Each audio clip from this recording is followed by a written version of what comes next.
Welcome to the FreightWaves 3PL Summit. I'm Thomas Watson, trucking expert here at FreightWaves. Super excited to be having a conversation with Walter Mitchell, CEO of Tai Software. Going to be talking about the future of freight brokerage software. It's a big topic. I know you're going to be hearing a lot about digitalization, AI, and automation, but, why not ask the folks who are working on it? And Walter, pleasure to have you on to be talking about this. Tell us a little bit about yourself first and a little bit of what Tai Software is.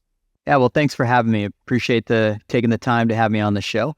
So I'm with Tai Software. I've been working in TMS for a long time now, close to 20 years, always focused on the broker. So I've got a lot of experience working on building technology products to help brokers do their job better. And like I said, a lot of that's been through TMS, and Tai Software has been doing it for a good amount of time now. So we've got a pretty mature product that, again, is all focused on helping freight brokers do their job better. And I think starting off in the beginning, so to speak, getting in a freight brokerage, depending upon your size, it can be very manual and labor intensive. I still remember having to manually input stuff from PDFs and emails. For folks who are trying to get caught up on what's the current, what's the background, current terrain right now of the marketplace. Tell us a little bit about what folks are currently using and some of these labor-intensive systems. Yeah, so, when we take a look back at what TMSs have gone through, especially when we're looking at freight brokers, what we see is early on, it was good enough just to have a TMS, right? Having any kind of technology was better than running papers and moving papers through in and out boxes and so forth. But we still kind of have that legacy behind us, and we still have that legacy that lives on in freight brokerages. And today, as technology has evolved, we're kind of in the second phase of the TMS, whereas the first phase was just having a TMS was great. But now we're in this second phase where we need a TMS that really helps our operations team and our accounting operations team do their job really well.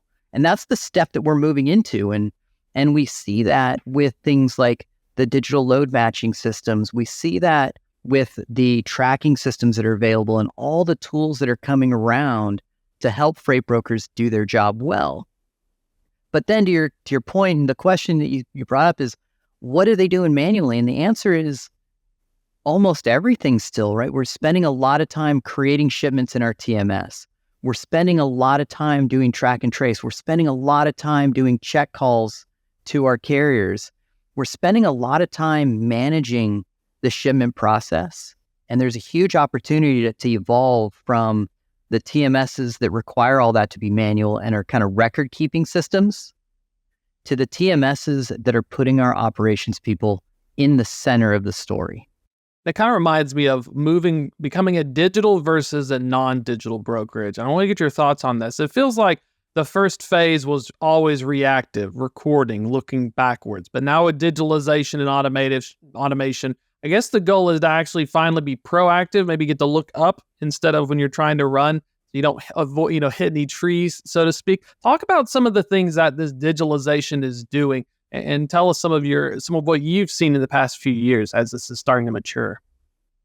Yeah, I love the way you put that, Thomas, because it is about looking up and giving our team the ability to step away from the data entry components, step away from the menial tasks a little bit, and focus on running their block of business, focus on building good relationships with carriers, focus on building good relationships with our customers. Am I buying this freight right? Am I doing my job well?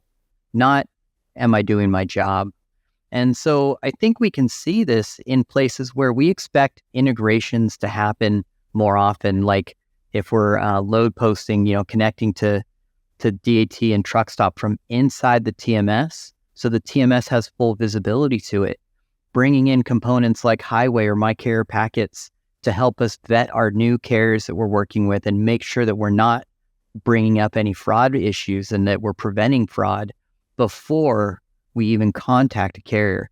These are things that we can do today that really weren't as prevalent 3 or 4 years ago and become more and more important for our freight brokers so that they can do all of this stuff right from where they're sitting, right from inside their TMS, not necessarily having 17 tabs open for different tools we need this information all aggregated together and displayed to us in context for what we're doing. And we can even see it like with the Sonar product, right? Like if we're looking for a shipment, we should be able to post to a load board, see what the Sonar rates are, post out to green screen. We should be able to see past carriers we've worked with, integrate to Parade, all of these things from one spot, like a battle station.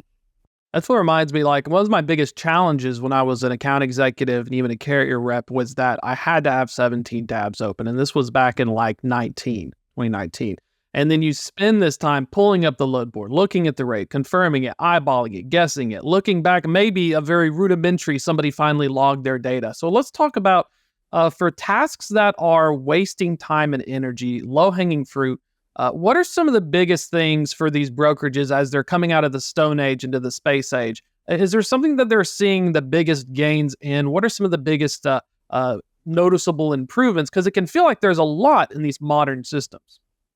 Yeah, I think you got to break off each piece separately. And it's about, like, if we take the account executive or the operations person and their normal day of where they're sitting in front of a load and they're trying to book that load and they're trying to make something happen with it, I think that's a great opportunity to start chipping away at the extra work. Like, okay, so how do I bring trucker tools right into the area of my life where I'm trying to book an order? How do I bring that track and trace in when I'm trying to make check calls? Bringing each one of those components in and working on them in small steps is probably the best way to start tackling it, because it can be a little overwhelming, right? We've got so many things we can do, but let's chip off and take one piece at a time. And then it'll allow us to get these wins. And it allows us, as the phrase goes, like, how to eat an elephant, one bite at a time. Like, let's take those bites and improve our productivity a little bit at a time, because it's too overwhelming to implement everything all at once. I think brings a great point with the talk of AI. A lot of tech companies, including freight tech companies, we want to leverage this, but AI also in context, there's a lot of things AI needs to do for it to want to do its thing. It's almost like you have to get the table prepared before you can just have people over for dinner. When we're looking at things AI can do really well now, and then things that we're working on to let it do better for some of these features for brokers, if I'm looking at it right now, what are some of the things that I know that I can trust AI to really give me the info I need? And then what are some things I need to keep an eye out, keep my finger in the wind and see, okay, when is this kind of where it may be helping me replace having all this extra reps, having to do all this extra work, having a team of reps instead of consolidating and freeing up time? Yeah, I think we're moving into a really nice phase with the AI and the availability of AI tools. And what I mean by that is that it's maturing a little bit more. Like last year and the year before, it was really more of the excitement around, oh my goodness, generative AI is changing the world. And it will, but it'll do it incrementally, right? And so what we're seeing today and what we're doing at Tai is we're taking AI and adding it to the workflows, just like what we've done with the Sonar product, where we've taken the Sonar product and integrated it in context to the world around what the freight broker is doing every single day. So a couple places that AI is really great is email. Email is a huge opportunity to bring information in from your email, help you process it, help you attach it to the shipments, help you give context to an email while it's in flow, and then outgoing emails just to improve them, help you generate them a little quicker. And the goal here is just to reduce the friction for the freight broker, reduce the friction for your account executive, and make it a little bit easier for them to do their job. And so these are great places where AI just supplements your normal workflow. AI is making that workflow a little bit easier. I think that's fascinating because one of the biggest issues I ran into, the cool stuff with AI is the order creation, being able to scan PDF files, email files for certain key phrases, and then actually create an order. When I had a reps under me, it could take us 3 to 4 minutes from the time I received a rate confirmation and manually plugging it in, and then someone else reviewing it, because you would still miss things, that human error. Looking ahead, 2024, a lot of stuff. It's early in the game right now. What are some of the things that you're really excited about in terms of directionally? Are there features across the horizon or something that brokers may need to be aware of that's going to become the bleeding edge? Yeah, I think right now, the bleeding edge with AI is around email integration, especially for the freight brokers. And that email integration includes things like pulling in documents, as you were mentioning, and creating shipments from them, attaching emails to shipments so that you're providing that full context around what you're doing as a freight broker. I think that's what we're going to see the most movement on in 24, as well as helping automate things like check calls and so forth, where we're seeing, I saw a really cool tool that makes a robotic call to a carrier for a check call. And it was done with a natural voice rather than, being that computer generated voice. And I think those kinds of things are pretty cool and right on the edge of something that's nice to have. And having that little touch, sure, we could do it before, but being able to do it with the human approach and making it seem a little more human, I think is really helpful. And kind of looking into challenges and overcoming obstacles.